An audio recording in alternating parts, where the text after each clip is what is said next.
not in football.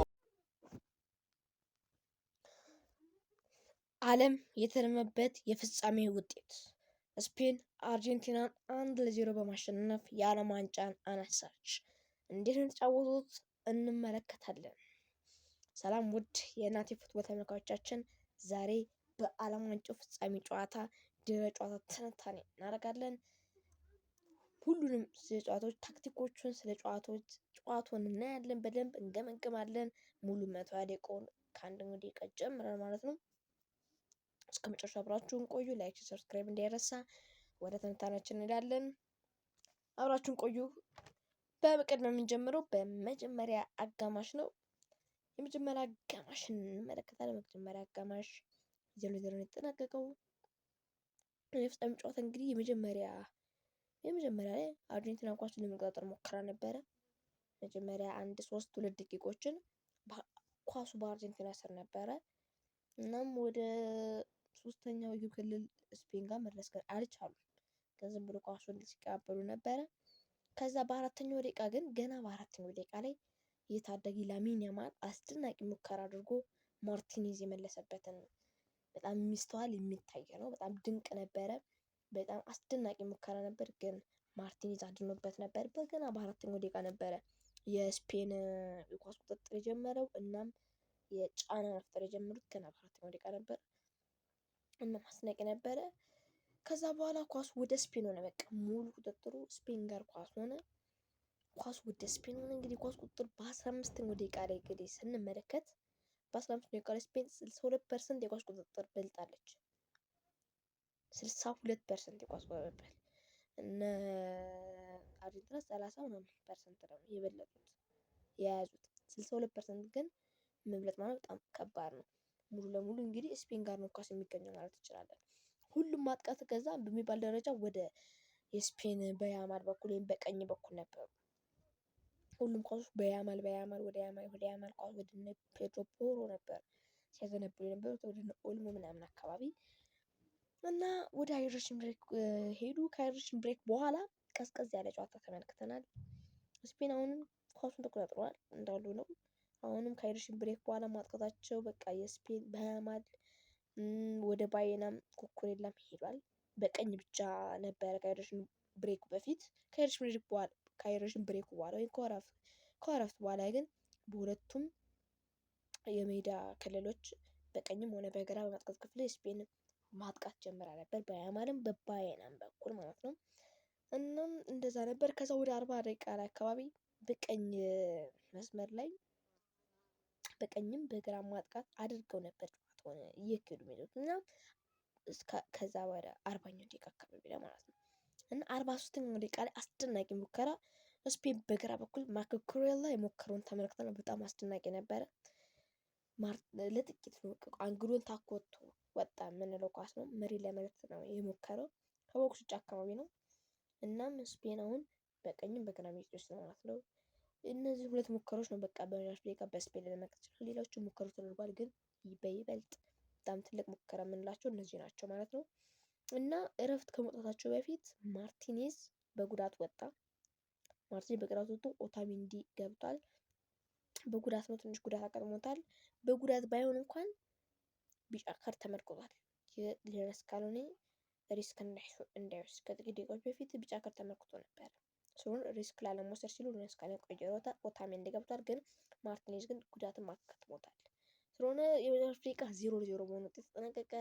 ስፔን ፍጹም የበላይነቱን ወስዳ ይሄን 45 ደቂቃ ያጠናቀቀችው፣ ግን ጎል ማስቆጠር አልቻለችም።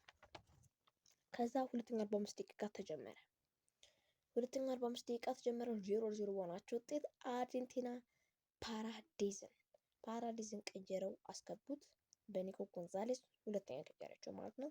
የመሃል ሜዳውን ለማጠናከር ወይም ባላንስ ለማድረግ ነው የተጠቀሙት ይሄንን ቀያሪ።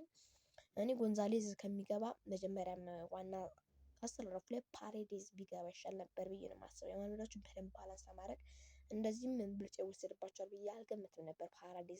ፓራዴዝ በመጀመሪያ በ5 ደቂቃ ቢገባ፣ ግን ያም ሆኖ ተቀይሮ ገብቷል።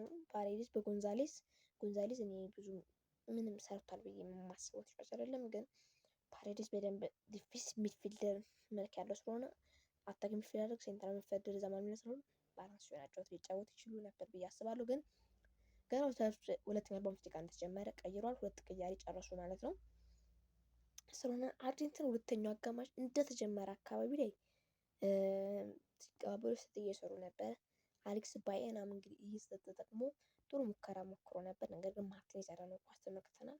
ከቦክሶች እንግዲህ ማርቲኔዝ መለሰበት እያልኩ ነው የምቀጥለው እስከ ምናምን ደቂቃዎች ድረስ ማለት ነው። እና ማርቲኔዝ በጣም ድንቅ ሆኖ ያመሸበት ጨዋታ እንደነበርም እንድታውቁልኝ እፈልጋለሁ። እና ሁለተኛ አጋማሽ በጣም ቀዝቃዛ አጀማመር ነበር። የተጀመሩ ጥፋቶች ነበሩ። እንደዛ ነበረ ሁለተኛ 45 ደቂቃ ተጀመረው። እናም በአርጀንቲና በኩል ሶስተኛ ቅያሬ ተመለከተ። ሞንቴል ወጥቶ ሞሊና አስገብተዋል። ሞሊና እንግዲህ እንደምናስታውሰው በግማሽ ፍጻሜ እንግሊዝን 2-1 ጥሎ ሲያልፉ አንቶኒ ጎርደን ሲያስቆጥር በሱ የኮንሰንትሬሽን ችግር ነበረ የተቆጠረው። ጎርደን የመከላከል የኮንሰንትሬሽን ችግር ተከስቶ ነው እሱ በሱ ችግር ነበር የተቆጠረው ጎርደን ያስቆጠራት ጎል። እናም እሱ ሲገባ ምን ሊፈጠር ነው የሚል ነበር። ስፔስ ሳለኝ ወደ ቃሪ ሁለት ቅያሬ ያደረጉ ኦያርዛባል እና ፋቢያን ሩይዝ ወጥተው ፍራን ቶሬስ እና ፔድሪ ገብቷል። ይሄ በጣም ከጨዋታው በፊትም የተመኙትን ነበረ። ፔድሪ ቋሚ አስተላለፍ ውስጥ ቢገባ እና ፍራን ቶሬስ ቋሚ አስተላለፍ ቢገባ ብዬ ነበር የተመኙት። ለምን አነሳዋለሁ? በፔድሪ እንጀምር። ፔድሪ በደንብ ባላንስ ለማድረግ እና የማጥቃት እንቅስቃሴውን ለመጨመር የሚረዳ ተጫዋች ነው ለስፔን ማለት ነው። ለምን ፋቢያን ሩይስ አለ። ሩይስን ቢጠቀሙ ወይ ኦልሞን ቢጠቀሙ ኤኒዌይ ሁለቱም አንዱ ቢጠቀሙ ሮድሪ ወደ ዲፌንስ ሚድፊልድ ቢያዘነብል ፔድሪ ወደ ባላንሱ ቢያዘነብል አንዱ ያጠቃል። ፔድሪ ነው የማጥቃት እንቅስቃሴ ስላለው ያጠቃል። ባላንስ የበለጠ ባላንስ ይሆናል ማለት ነው። ምንም እንኳን አራት የመሃል ሜዳ ሬት የሚኖራቸው በሶስቱ ሊበለጡ የሚችልበት አጋጣሚ ይኖር ነበር። አሁን ለውጥ የለውም። ሮድሪ ፋቢያን ሩይስ እና ዳኒሎ በልጠዋል። ግን እነዚህ ቢኖሩ በተለይ ጎል ለማስቆጠር አይቸገሩም ብዬ አስብ ነበር ማለት ነው። እና ፔድሪ እንደዛ ነው። ቶሬስ ደግሞ በጣም ጥሩ አቅም ያለው ተጫዋች ነው። በባርሳ የምንመለከተው ድንቅ አቅም ያለው ተጫዋች ነው። ተቀይሮን ገብቶ በጣም ልዩነት የሚፈጥር ተጫዋች ነው። ለምን ኦያርዛባል እንመለከት። ኦያርዛባል በብዛት ብሔራዊ ቦክስ ውስጥ ወይም በቃ ኳሶችን እሱ ጋር ሳይሆን ቆሞ የሚጫወት ተጫዋች ነው። ስለሆነ ለተከላካይ ፈተና አይሆንም። እዛው ይዙታል። በቃ አለቀ። ቶሬስ ግን በጣም እየተንቀሳቀሰ የሚጫወት አንድ ቦታ መቆም የማይወድ ተጫዋች፣ አንድ ቦታ የማይቆም ተጫዋች ነው። እየተንቀሳቀሰ የሚጫወት ተጫዋች ስለሆነ እሱ በጣም ጥሩ እንቅስቃሴ የሚያሳይ ተጫዋች ነው ብዬ ማስበው ተጫዋች ነበረ። እናም ሰርቶታልም እና እየተንቀሳቀሰ ስለሆነ ለተከላካዮችም አስቸጋሪ ነው። ተከላካዮችን የማዘናጋት አቅም ስለሚኖረው ማለት ነው ቶሬስ። እናም እሱ ቋሚ አሰላለፍ ቢገባ ኦያርዛባል ለዚህ ጨዋታ የማይሆን ተጫዋች ነበር ብዬ ነው የማስበው። እና እሱ ቢገባ ብዬ ነበር። ተቀይሮ ገብቶ በጣም ምርጥ ሆኖ ማለት ነው እንግዲህ እንዳሰብኩት ማለት ነው። እንግዲህ ሁለተኛው አጋማሽ አሁንም እንደቀጠለ ነው። 63ኛው ደቂቃ ላይ ዳኒ ኦልሞ ሙከራ እስከሚደረግ ድረስ ቀዝቀዝ ያለ ጨዋታ ነበረ። ማርቲኔዝ ያወጣበት ያቺ ድንቅ ሙከራ ነበር። ከቦክስ ውጭ የሞከረው ሙከራ ነበረ። ማርቲኔዝ አሁንም ድንቅነቱን ቀጥሏል። በጣም ብዙ ኳሶችን ጎል የሚሆኑ ኳሶችን ነበር ሲመላለስ የነበረው። ከዛም 66ኛው ደቂቃ ላይ ከ3 ደቂቃዎች በኋላ ፍራን ቶሬስ አስደናቂ የቴስታ ሙከራ አድርጎ በረኛው ማርቲኔዝ የያዘበት ትልቅ ሙከራ ነበር። በጣም እንግዲህ ማርቲኔዝ ነው አሁንም እንግዲህ ማርቲኔዝ የያዘበት ነው የምንለው። እንግዲህ ቶሬስ ተቀይሮ ገብቶ እንግዲህ ጥሩ ሙከራ ያደረገበት ማለት ነው። ቶሬስ እንግዲህ ከ5-6 ደቂቃዎች በኋላ ነው ከተቀይሮ እንደገባ ሙከራ ያደረገው። ከዛ ወደ ሃይድሬሽን ብሬክ ወይም የእረፍት ነው የሄዱት። ከዛ በኋላ ሲመለሱ አርጀንቲኖች ሮሜሮ በጉዳት ተጎድቶ ወጣ። ክርስቲያን ሮሜሮ የተከላካይ ስፍራ ተጫዋች ነው። እሱ ወጥቶ ማዴና ገብቷል እና ዲፖል ወጥቶ ደግሞ ሲሚዮኔ ገብቷል ማለት ነው። አርጀንቲና ስለሆነ ቀያሪያቸውን ጨረሱ ማለት ነው። ላውታሮ ማርቲኔዝን ሳንመለከት በግዴታ ይመስላል። ለምን ክርስቲያን ሮሜሮ ምንም ቢሆን የሚወጣ ተጫዋች አይደለም፣ ስለተጎዳ ብቻ ነው ማለት ነው እንጂ እሱ ባይጎዳ ኖሮ ምናልባት ላውታሮ ማርቲኔዝ መመለከት እንችል ነበር። እናም ማርቲኔዝ ቢጫ ካርድ ባይጎዳም እንኳን ላውታሮ ማርቲኔዝ ማየት እድላችን በጣም ይሰፋ ነበር ማለት ነው። እና ግን እዚህ ቅያሬ ጋር አንድ ነገር ለማንሳት ዲፓውል ቋሚ አሰላለፍ ውስጥ ለምን ገባ የሚለው በጣም አጠራጣሪ ነገር ነው። እኔ በጣም እንትን ያለ ነው። ዲፖል ለዚህ ጨዋታ የሚሆን ተጫዋች ብዬ አላስብም። ከዩኑስ ካርኒ ባልበልጥም ለዚህ ጨዋታ ዲፖል እኔ እንጃ ሲሚዮኔ እንደውም ይሻላል። ሲሚዮኔ ይሻላል። በጣም ፍጥነት ያለው ተጫዋች ነው። ወጣት ተጫዋች ነው። ያ ግን ያረጀ ተጫዋች ነው። ለዚህ ጨዋታ ይሆናል ብዬ አላስብም። ሲሚዮኔ መጋፋት የሚችል ተጫዋች ነው። በእንግሊዝ ጨዋታ ስላየ ነው ማለት ነው። እና መሮጥ የሚችል ተጫዋች ነው። ሲሚዮኔ ይሻል ነበር ቋሚ ውስጥ ዲፖል ምናልባት ተቀይሮ ቢገባም ኢትስ ኦኬ ይሆን ነበር፣ ግን አልሆነም። ስለሆነ ሲሚዮኔ ተቀይሮ ገብቷል ማለት ነው በዲፖል መጀመሪያ ቢያስቆጥሩት ጥሩ ነበረ። እናም ዲፖል እንደዚህ ነው ያልኳችሁ። ከዛ 75ኛው ደቂቃ ላይ ስፔን ሁለት ቀያሪ አደረገች። ዳኒ ኦልሞ እና አሌክስ ባየና ወጥተው ውጤት ቀያሪው አስፈላጊው ለዚህ ጨዋታ ሚኬል ሜሪኖ እንግዲህ ሚኬል ሜሪኖ በፈረንሳዩ በስፔን ከቤልጅየም ጨዋታ እና ከፖርቹጋል ጨዋታ ተቀይሮ በመግባት የአሸናፊነት ጎሎችን ማስቆጠሩ ይታወሳል። እና ሜሪኖ እና ኒኮ ዊሊያምስ ገብቷል። ኒኮ ዊሊያምስ ከሞሌና ጋር ዊሊያምስ እንግዲህ በፈጠሩ ጨዋታ ሞሌናን ሊያዘናጋ ይችላል ብዬ ጠብቄያለሁ። እና ዊሊያምስ ከሞሌና ጋር ተገናኙ ማለት ነው። ፔድሪ ጥሩ ሙከራ አደረገ። ኩባርሲም እንደዛው አስደናቂ፣ ግን አሁንም ግን እንዳልኳቸው ማርቲኔዝን ሊያልፉት አልቻሉም። ጨዋታው ወደ ጥሩ ቴምፖ መጣ። አሁን ላይ በደንብ ሙከራዎች አሁን ወደ በቃ 75-73 ወደ ቀስሩ ወደ መጠናቀቁም እየተጠጋ ስለሆነ በቃ ወደ ቴምፖ በጣም ስፔኖች በደንብ ለማስጨነቅ እየሞከሩ ሆነ ማለት ነው። 75-73 ደቂቃ አካባቢ ላይ ከዛ ኳሱን ከሙከራ አሁን ደግሞ መሞከር ተውና ኳሱን በደንብ መቆጣጠር ጀመሩ። ደግሞ 85ኛው ደቂቃ ላይ ስፔን ኳሱን ተቆጣጥሯል። አሁንም አርጀንቲና ደብዛቸውን የጠፉ ነው የምላችሁ። በቃ የፍጻሜ ጨዋታ ራሱ እስከማይመስል ድረስ አርጀንቲና ደብዛቸው ጠፍቶ ነበር። አልነበሩም ብዙ ጨዋታ ላይ። 86ኛው ደቂቃ አሁንም ኳስ ስፔን ጋር ነው። 88ኛው ደቂቃ ላይ አሁንም እንደዛው ስፔን ጋር ኳስ። 90ኛው ደቂቃ ላይ አሁንም ስፔን ጋር ነው ኳስ። 93ኛው ደቂቃ ላይ የአርጀንቲና ተጫዋች ኢንዞ ፈርናንዴዝ በሰራው ጥፋት በሁለት ቢጫ ካርድ ከሜዳ ተሰናበተ። አርጀንቲና እንግዲህ እኔ እንጃ ምን እንደሚባል አላውቅም። የሆነ አባባል አለ። በቃ አርጀንቲና በ10 ተጫዋች ሆነች ማለት ነው። በ11 እኩል ሆኖ እንኳን ያልቻለውን ነው እንግዲህ በ11 ተጫዋች ደግሞ ያልቻለችውን በ10 ተጫዋቾች ደግሞ ጭራሽ አንድ ተጫዋች ተቀንሶባቸው ጭራሽ የማልሚላ ተጫዋች እንዴት እንደሚሆኑት ማሰብ ነው። እናም በ11 እኩል እንኳን ያልቻላቸውን ማለት ነው። ፓሬዴስ ቶሬስ ላይ የፔናልቲ ቦክስ ጨረቃው አካባቢ ላይ ፓሬዴስ ቶሬስ ላይ ጥፋት ሰርቶ የፔናልቲ ቦክስ ጨረቃው ላይ አካባቢ ላይ ቅጣት ምት አገኙ። ያማል ተዘጋጅቷል። ከፖርም አለ ተመታ። ፍሪው በጣም ሁሉም ነበር የተጨነቀው በዚህ ፍሪ። ለምን ደቂቃው 97ኛው ደቂቃ ላይ ነው ጭማሪው ተጠናቋል። እና ቅጣት ምት ተመታ። አሁንም ላውታሮ ኤሚሊያኖ ማርቲኔዝ መለሰው በረኛው ማለት ነው። 90 ደቂቃ 0-0 ተጠናቀቀ። ወደ ጭማሪ 30 ደቂቃ እስከ 120 ደቂቃ ሄደ ማለት ነው። ከ16 ዓመት በፊት እንግዲህ ስፔን ዋንጫ ስበላ እንደዚሁ 120 ደቂቃ ሄዳ ነበር 0-0 ነው። 120 ደቂቃ ሄደ። አሁን አርጀንቲና 30 ደቂቃ በአስደራጅ ልትጫወት ነው ማለት ነው። በ90 ደቂቃ ውስጥ አርጀንቲና አንድም ሙከራ አላደረገችም። ስፔን በአንጻሩ 15 ሙከራ አድርጋ 10 ኢላማውን የጠበቀ ሙከራ አድርጋለች። የዊሊያምስ ሙከራ ማርቲኔዝ የመለሰበት ይጠቀሳል። ደግሞ ጨዋታው ከተጀመረ በኋላ 93ኛው ደቂቃ አካባቢ ላይ ማለት ነው የዊሊያምስ ኳስ እና ኒኮ ዊሊያምስ 96ኛው ደቂቃ ላይ ቢያስቆጥርም ሜሪኖ በሰራው ጥፋት ጎሉ ተሽሯል። ሜሪኖ ግን የሰራው ጥፋት እዚህ ጋር በጣም አነጋጋሪ ነው።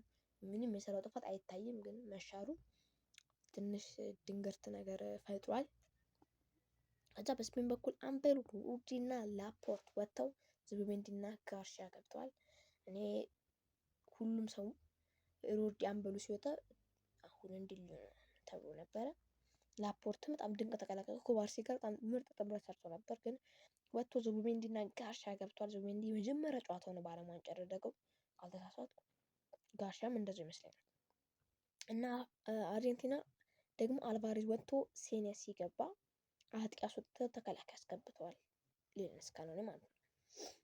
ወደ ጭማሪ 120 ደቂቃ ስለተሄደ ነው አንድ ቀያሪ ይፈቀዳል። 120 ደቂቃ ስለተሄደ ምንም ቀያሪ ብጨርሱ ስለሚቻል ነው ስፔንም አንድ ቀይ ነበር የቀራት፣ ግን አንድ ስለሚቻል ሁለት ታደረገችው ማለት ነው።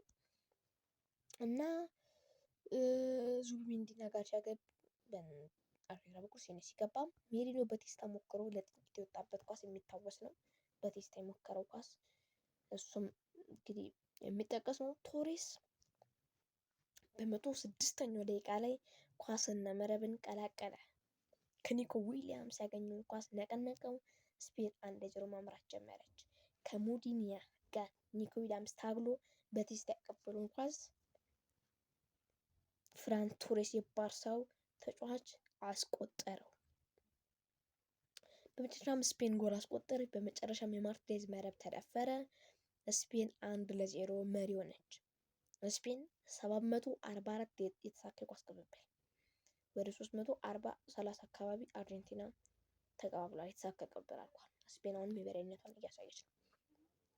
ቶሬስ ድጋሚ ከመሃል ሜዳ አካባቢ ላይ ወደ አርጀንቲና የግብ ክልል አካባቢ ላይ መሃል ሜዳ አካባቢ ላይ ገፍቶ ሄደውን ኳስ አስቆጥሮ ኦፍሳይድ ብሎ ተሽሯል። 113ኛው ደቂቃ ላይ አስቆጥሮ 7 ደቂቃዎች ሲቀሩ 120ኛው ደቂቃ ላይ ሜሲ ለሴኔሲ የሰጠው ኳስ ድንቅ ሙከራ፣ ሴኔሲ ተቀይሮ ገብቶ ሞክሮ ኡናይ ሲሞንስ መልሶበት ኮርና ሆነ።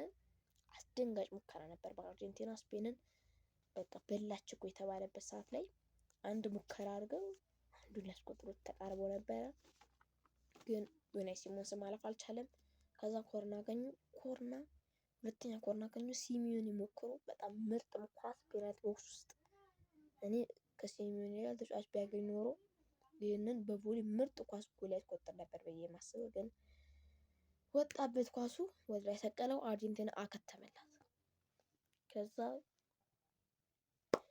ከዛም የዳኛው ፊሽካ ተሰማ። ጨዋታው ተጠናቀቀ።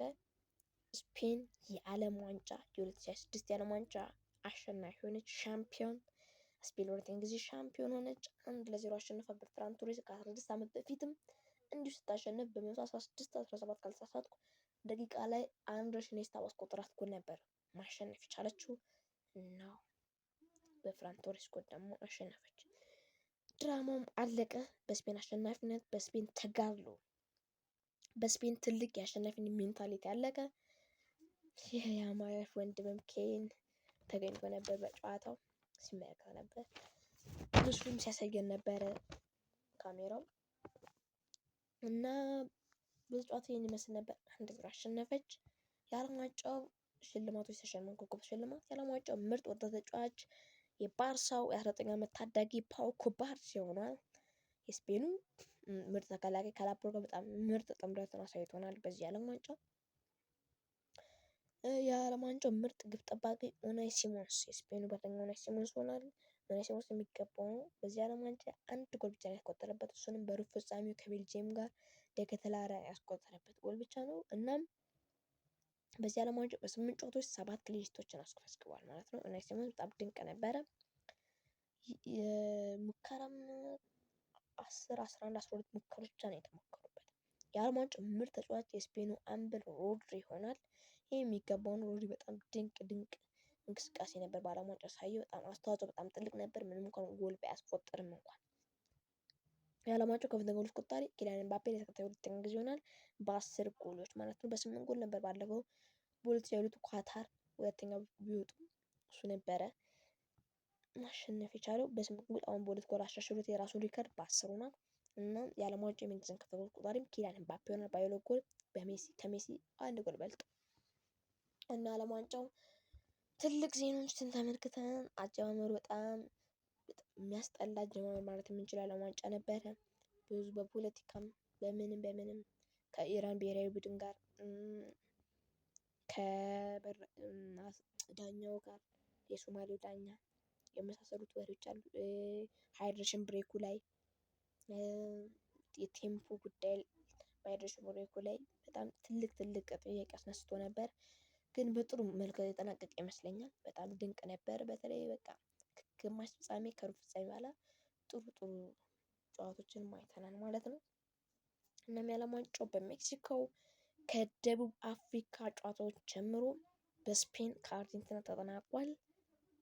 የላቲን ሀገሮች ተጫውተዋል ማለት ነው። የላቲን ሀገሮች በመጀመሪያው በፍጻሜ ጨዋታ እና ተጫውቶም በኪሜኔስ የሜክሲኮ ተጫዋች ጎል ተጀምሮ በፍራን ቶሬስ ጎል የዓለም ዋንጫው ተጠናቋል።